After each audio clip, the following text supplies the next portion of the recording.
All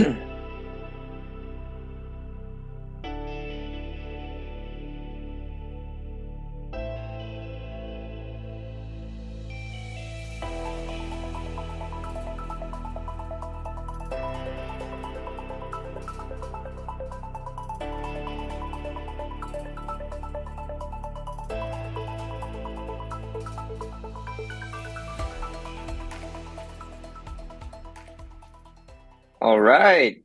Hello, everyone. And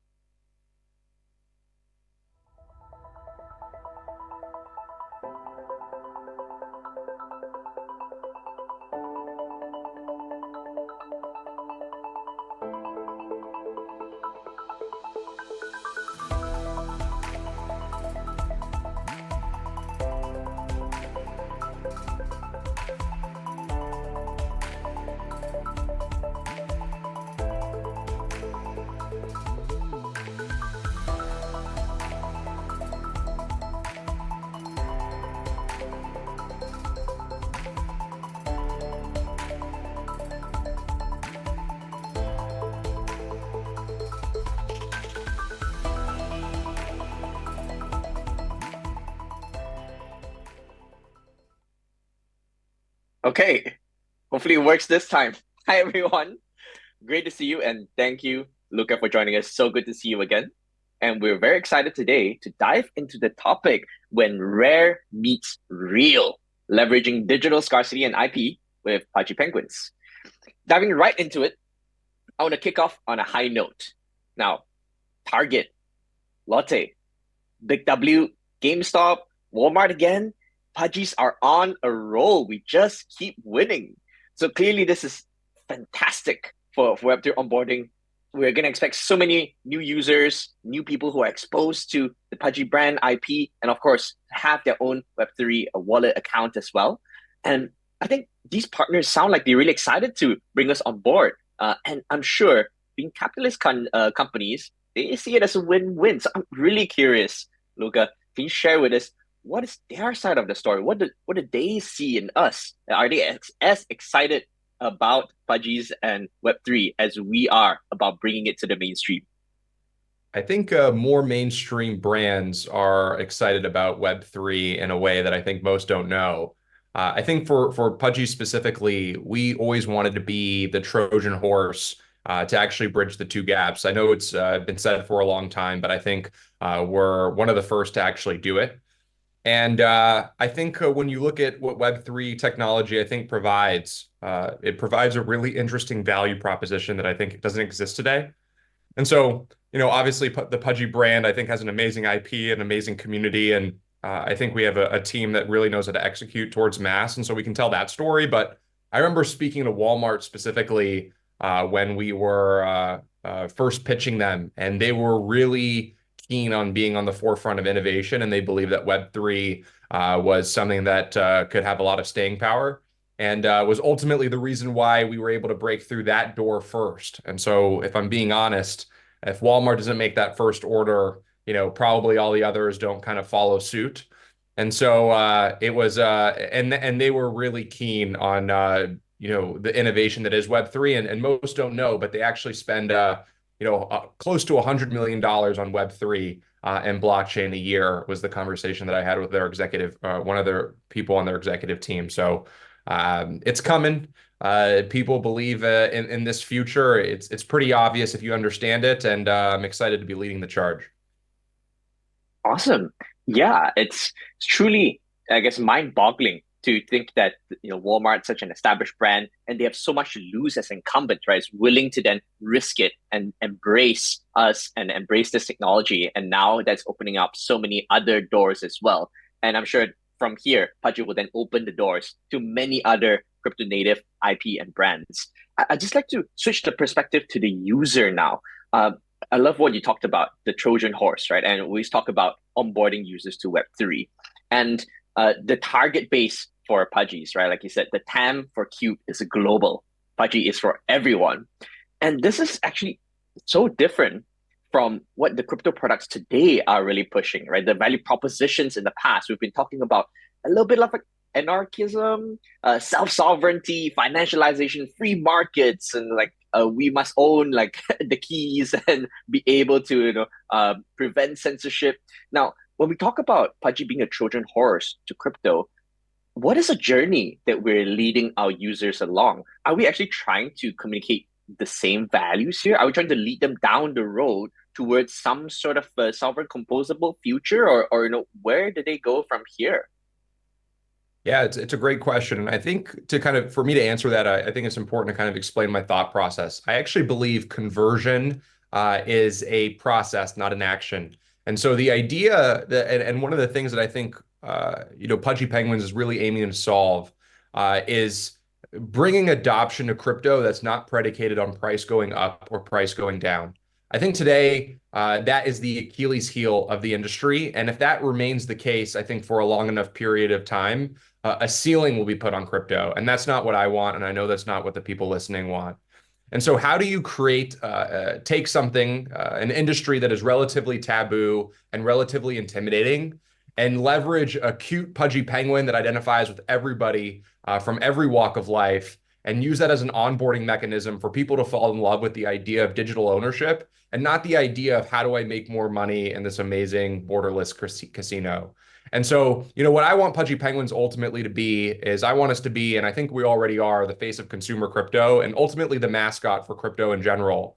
And what I think that will do is I think people can fall in love with IP. It's easy to scale IP. It's easy to distribute IP. And it creates an emotional attachment that I think is not currently present in today's market. And so what you need to do is you need to take the pendulum, which right now the pendulum is swinging towards financial gain, which is okay and it's amazing. And elephant in the room, that's how I think most of us got into crypto. But I think for us to really break through to a new ceiling and to really meet and garner the attention and the love of hundreds of millions of people, the pendulum needs to swing to a more sustainable value proposition. The idea of the financial aspect of crypto being the main value proposition is not sustainable, because for every million people that come into the space, 900,000 of them lose, and then 100,000 of them leave. And that stairway is ultimately is not where we're going to get to hundreds of millions of people and hopefully billions of people on chain. There has to be a greater value proposition. And so for us, I'll kind of walk through an example of how we're getting people on chain leveraging our toys. I think there's a really exciting thing that we're doing at Pudgy, which is actually tying the digital and the physical. So every time that we sell a toy at Walmart or Target or GameStop or any of the retailers that we're in, there's actually a QR code that comes with each toy. A user scans that QR code. They are then taken to Pudgy World where they input an email and a password. Once they make an account via an email and a password, they're given a custody wallet through a custody wallet solution. And then they're asked to redeem 3 to 5 traits that are NFTs through a gasless experience. And so basically what you're seeing over the course of 120 seconds after unpacking the toy and following the instruction is that this user went from average toy buyer, and that actually is a bigger range of people than I think people might think. I think a lot of people think toys are just for young people, but at least the data in America is it's actually a lot of kid adults are buying toys. And so user goes from toy purchaser at Walmart for a $10 toy to, once they get home and unpackage and follow the instruction, to an on-chain NFT digital collector within 120, 60 seconds, depending on how quick you are in following the instruction. And I think that idea of them buying a toy, having a digital collectible, they are not excited that this digital collectible is now returning some huge value to them. They are just getting familiar with this idea. And then obviously as the rails kind of open up and more, more toolings kind of being built and the interoperability of being able to take those traits and pulling into different ecosystems, I think it's really exciting. I think we're on the precipice of getting there. And really what we're doing now, at least at Pudgy, is setting that foundation. How can I create a brand that today tens of millions of people are going to know and love? Eventually scale that up to hundreds of millions of people. But as we kind of build this nucleus, take them through the conversion and the process that is bringing people on chain, which is not, hey, you bought a Pudgy Penguin, now you have to make a wallet, now you have to buy crypto. I think I look at it like a life cycle. And if you look at it from a long-term horizon, these things take years. And so we're 2 years into the process. And I think over the next couple, we're really going to work hard on taking them from, novice, crypto, maybe crypto curious user to, actual power user. And I'm excited to kind of spearhead that transition here shortly. Awesome. I love to go deeper into this power user and what are they going to be using? What is their experience going to be like? And if I may link it to the Web3 strategy of and that the growth of Pudgy and other similar projects, right? It seems that that might be the trajectory for many of, or if not all, the successful crypto projects, certainly consumer products today, right? There's going to be a product, there's going to be an app chain or app rollup. There are quite a few of those already right now. Many of them actually have their own PFP, have their own token, and they become an ecosystem, right? So what we start to see are these vertically integrated ecosystems. They have a product, they also own the infrastructure underneath, they own the marketplace, they own the wallets, right? And then they start to build ecosystems around themselves. So they're not the only product in there. There are other ones that are synergizing with us as well. So of course, Pudgy is going to have Pudgy World and its own chain as well. So I'd love to paint here what is then the crypto native end vision and what does that look like for the user? How is it going to synergize with other IPs, right? Just all these threads coming together.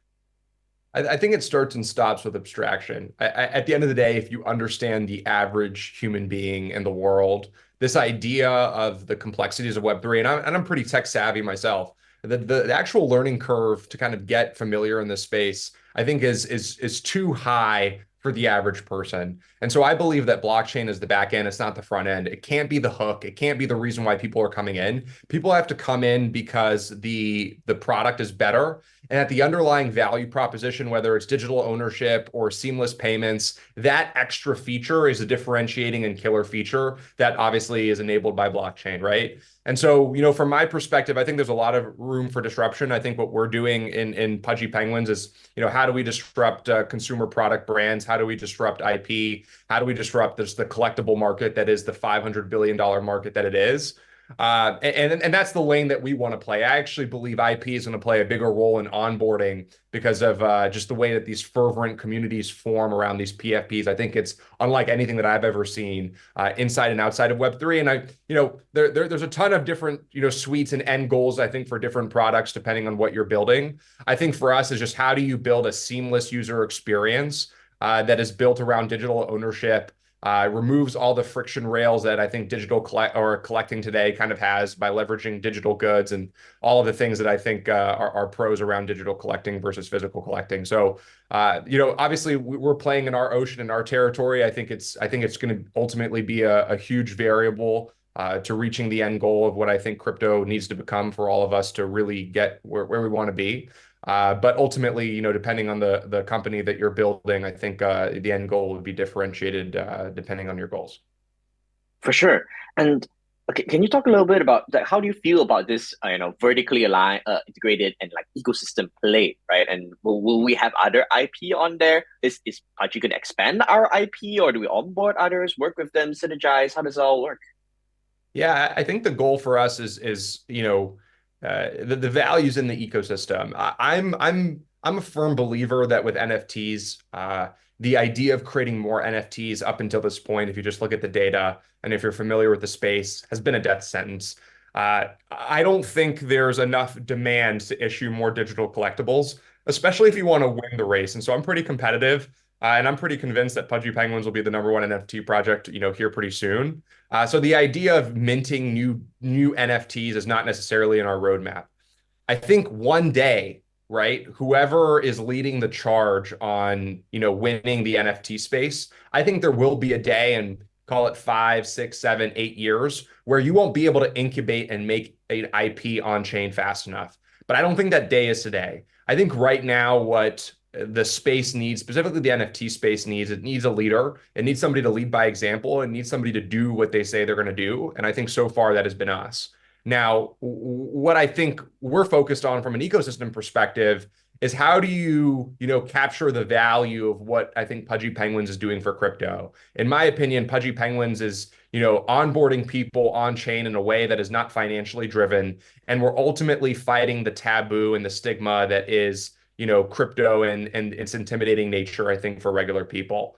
And when we do that, we can bring value to a bunch of different places. But I think building the ecosystem, at least from a top of the funnel, which is Pudgy Penguins would be top of the funnel, all the way to the bottom of the funnel, I think is our current priority. And then maybe one day, if we, become the unequivocal Mickey Mouse of the space and we continue to do, continue on the path that we've been on, maybe, 4, 5, 6, 7 years from now, we can kind of expand the ecosystem through different universes. But I think we're far from that. And that's not on our horizon or on our agenda. Because ultimately, I think that just hasn't been a winning strategy. And so I'm focused on winning. I'm focused on trying to be the best and trying to lead the NFT space back to its glory days. And vertically integrating from a tech and infrastructure side is something that we're definitely pursuing. Pudgy Wallet, I think, has over like 120 or 130,000 people signed up. Things that people just don't even know about. But no expansion of the NFTs anytime soon, just because we know that doesn't work out too well. Yes, thank you for that very clear message. And I think we have about 12 minutes here. So I'd love to now expand our time horizon, looking back and looking forward.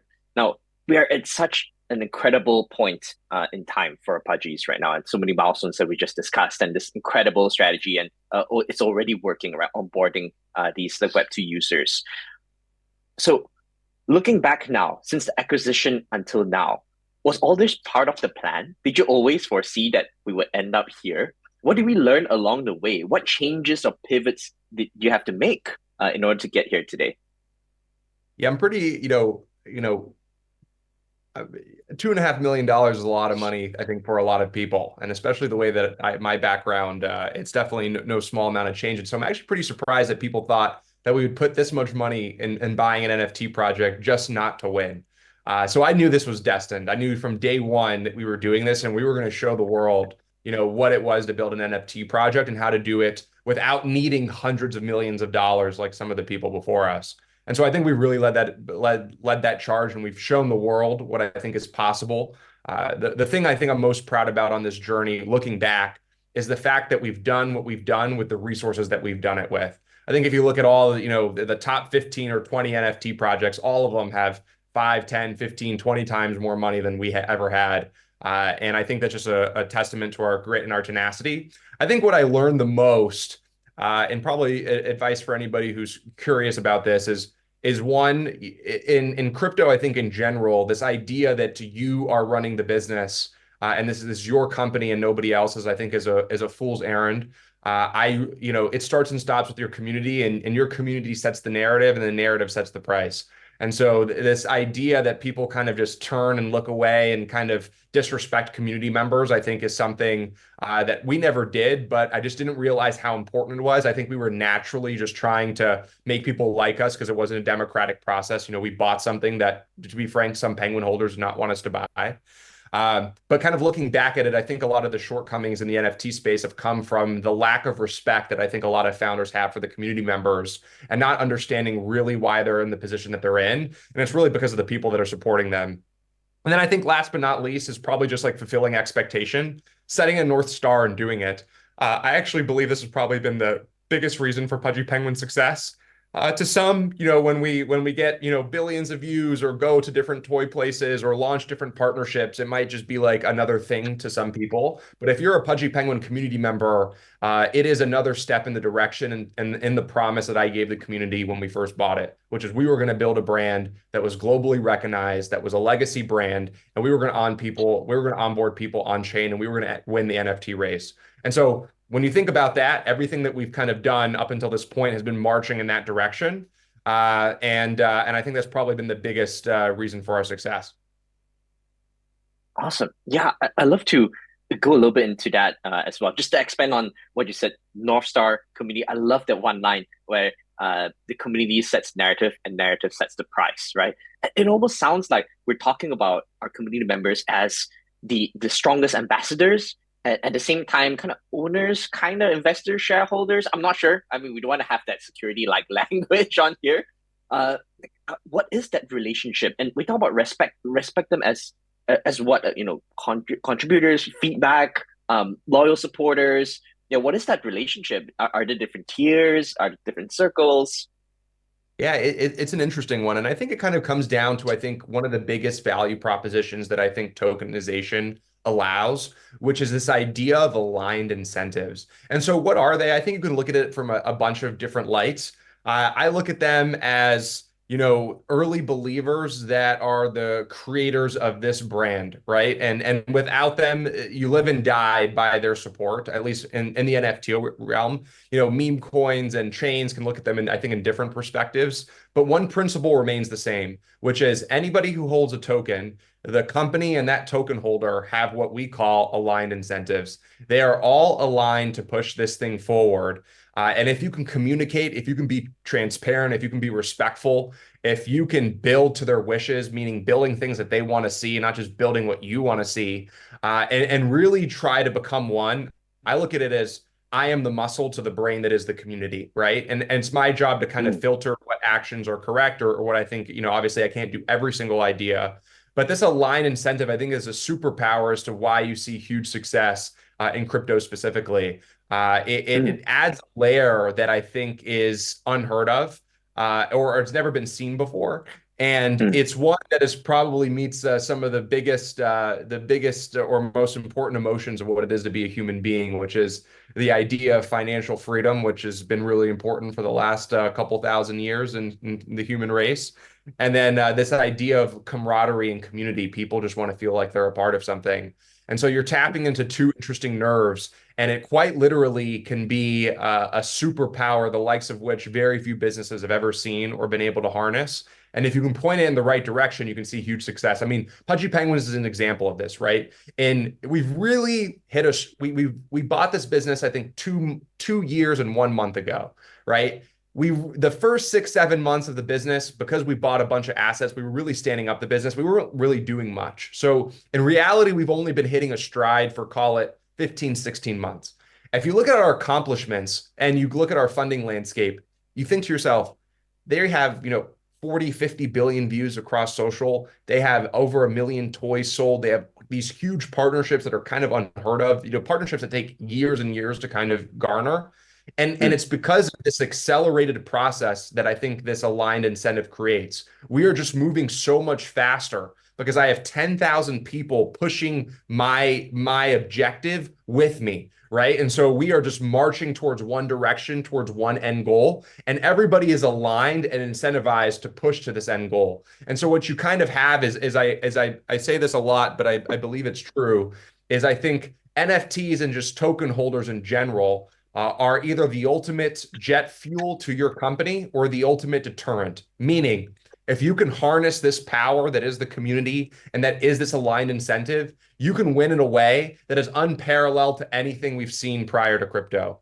However, if you don't harness or you don't respect that power accordingly, it will burn you in a way that very few businesses fail as fast as a crypto business that burns its community or disrespects that relationship. And you've seen it all the time. I mean, I think unfortunately the burns are more abundant than the successes, but the successes that you have seen have been done in record time.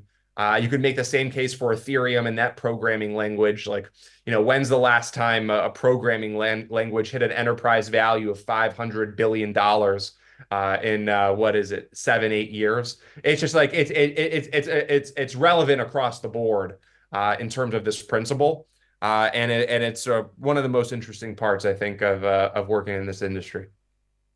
Oh yeah, yeah. I think none of us would have expected this. I love that fresh take, right? That hey, this is only possible with crypto to have these aligned members. And it's so different from Web2, where we always talk about the user, the customer, and they're gonna pay for the product right, to solve their pain points. Here, like, hey, let's get these people who are your super champions, and everyone's working together towards that North Star.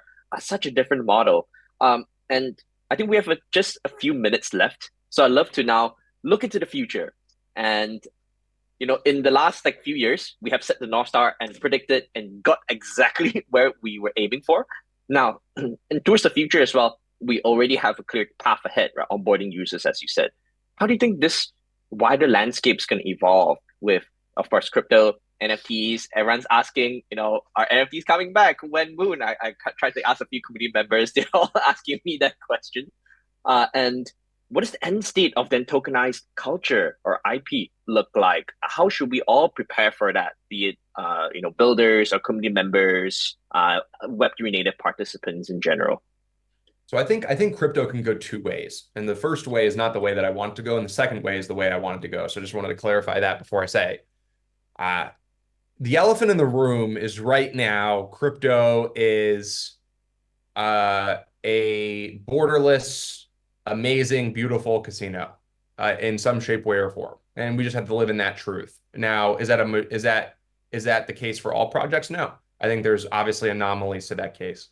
But that needs to change. And if it doesn't change, I think over the course of the next I think we have 5-6 years to change it. I think there will be a ceiling because there's a TAM that is mass adoption, new economies in which there is maybe $100 trillion in total addressable market and what I think that disruption of economies will actually create.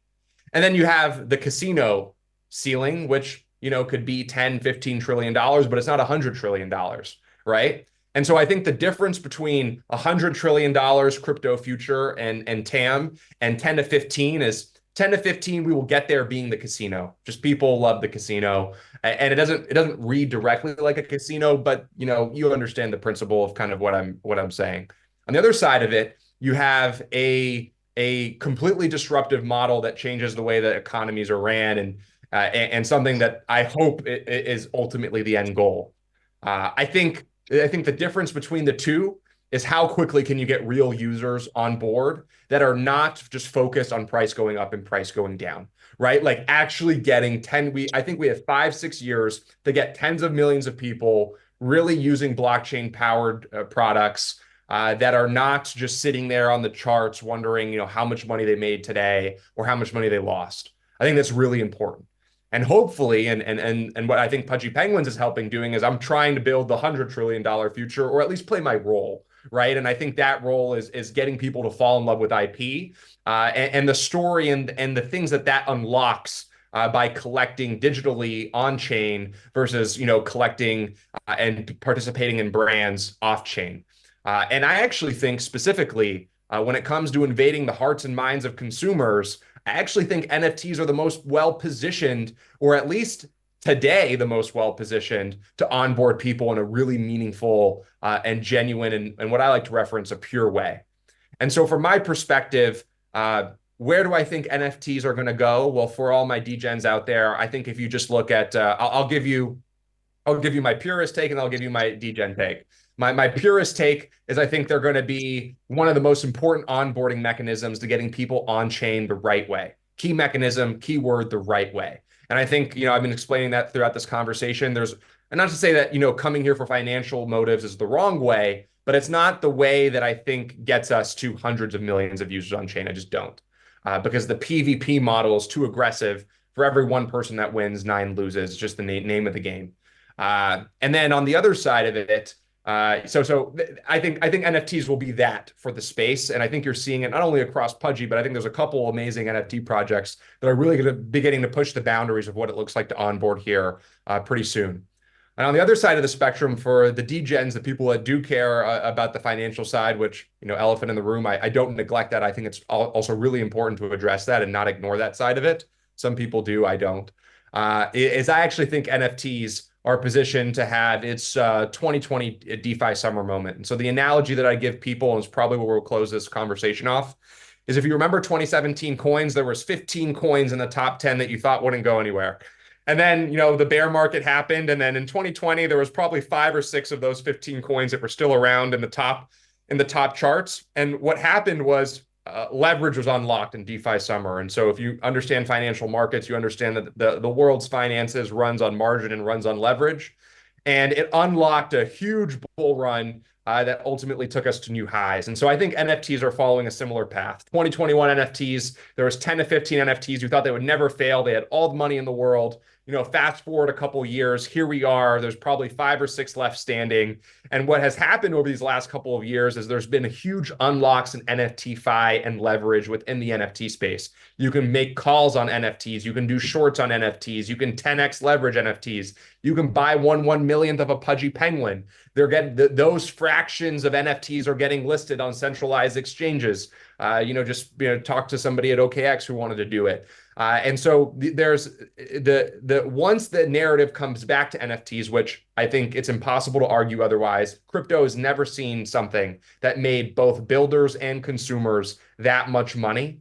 That just disappeared. That's just not the cycle of crypto. Crypto doesn't have things that just do hundreds of billions of dollars in volume and billions of dollars in profits for people just to go away tomorrow.